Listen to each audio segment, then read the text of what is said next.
성도님들 잘 지내셨습니까? 반갑습니다. 사랑합니다.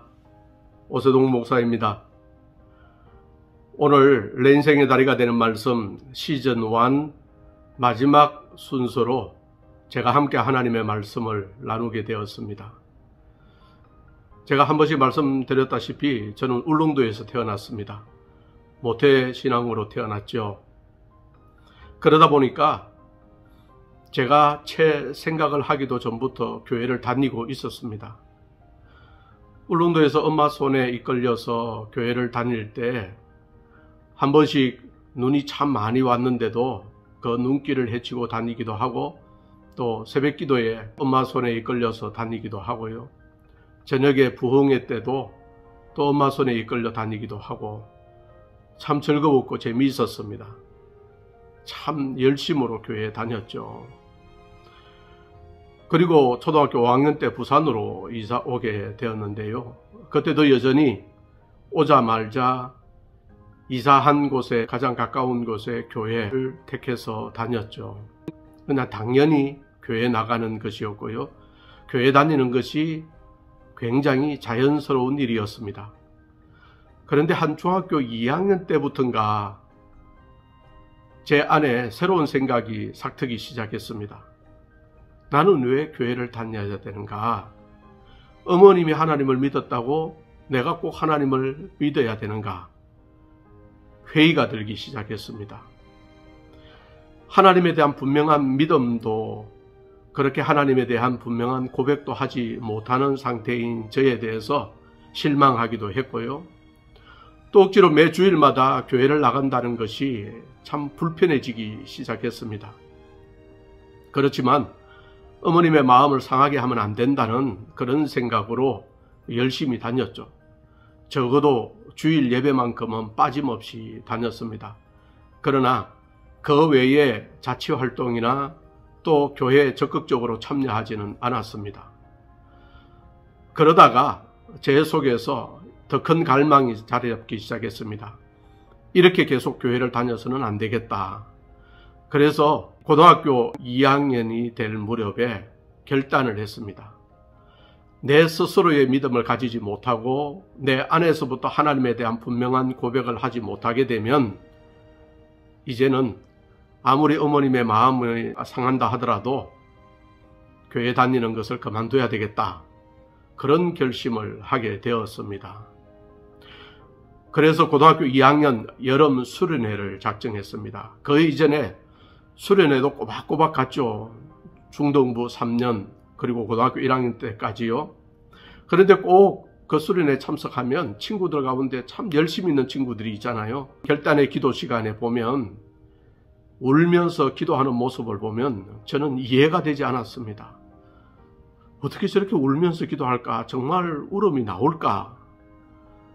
그렇게 옆에서 후배들이, 친구들이, 선배들이 기도할 동안에 저는 제 정신은 오히려 더 맑아져만 갔으니까요. 그리고 전혀 이해할 수 없는 일들을 보는 것이니까요.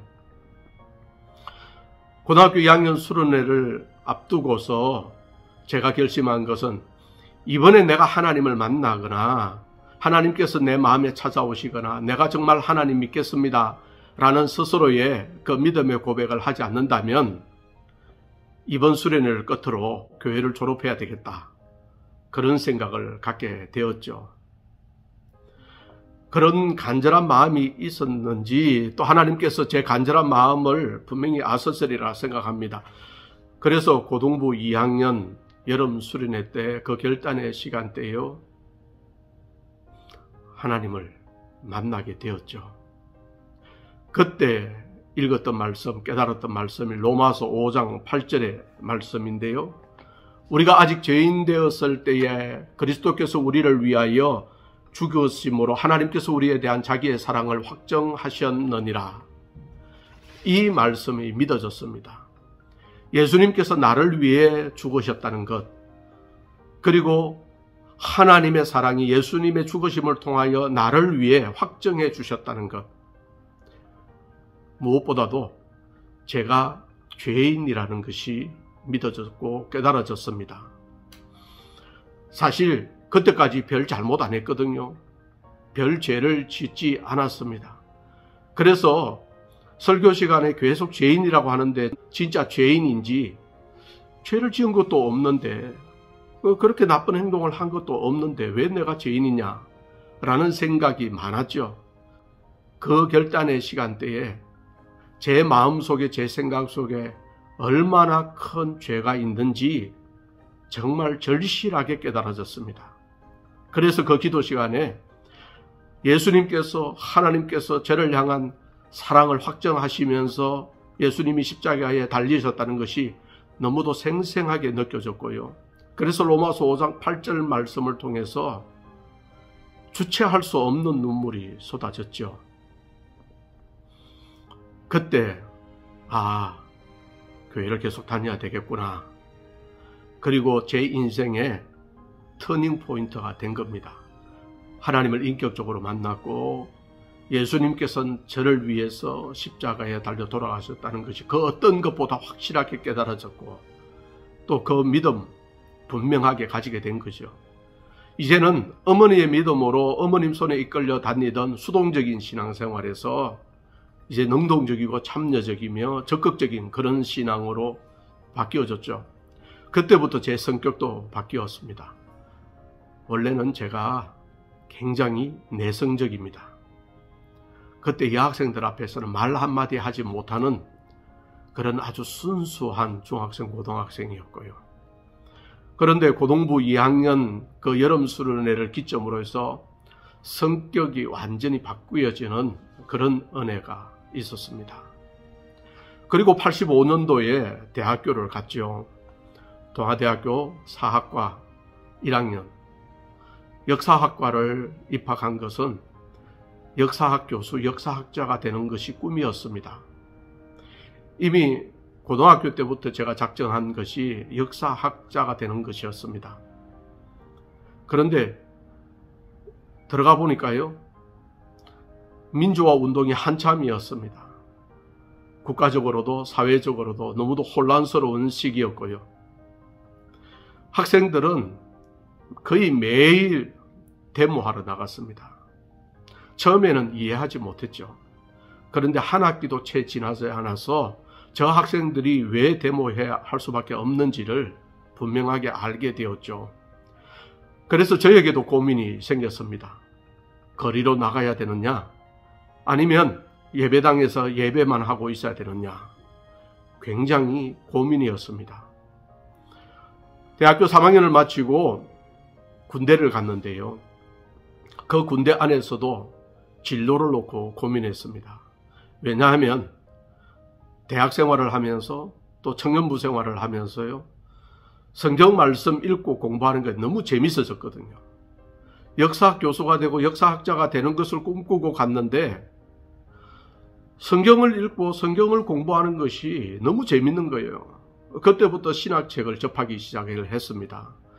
그때 담당했던 전도사님도 성경에 대한 책이나 신학적인 책이나 그런 것을 소개를 간간히 해 주셨고요. 그 소개해 주시는 책은 가급적이면 다 읽었습니다. 그리고 찾아서 읽었습니다. 기독교 서점을 자주 찾았으니까요. 그런데 진로에 대해서, 그 다음에 이 사회적인 상황에 대해서 끊임없이 고민하면서 그때 읽던 말씀 중에 시편 119편 105절 말씀이 마음속에 가득했습니다. 주의 말씀은 내 발의 등이요 내 길의 빛이니이다. 제가 무슨 직업을 선택해야 될지, 어느 진로로 가야 될지 참 암담하던 시대, 너무도 고민이 되던 시대, 현실적인 것과 그리고 성경 말씀이 제 마음속에 차곡차곡 쌓이면서 하고 싶다라는, 신학을 하고 싶다라는 마음이 들어왔는데 제 목표가 역사학자가 되고 역사학 교수가 되는 게 꿈이었으니까 이 두 개의 싸움이 만만치 않았습니다. 그때 주의 말씀은 내 발의 등이요 내 길의 빛이니이다. 이 말씀을 통해서 하나님은 결국은 저를 선한 길로 인도하신다는 분명한 믿음을 갖게 되었고요. 그래서 제가 어떤 길을 가든지 하나님께서 함께 하신다는 그런 믿음이 있었습니다.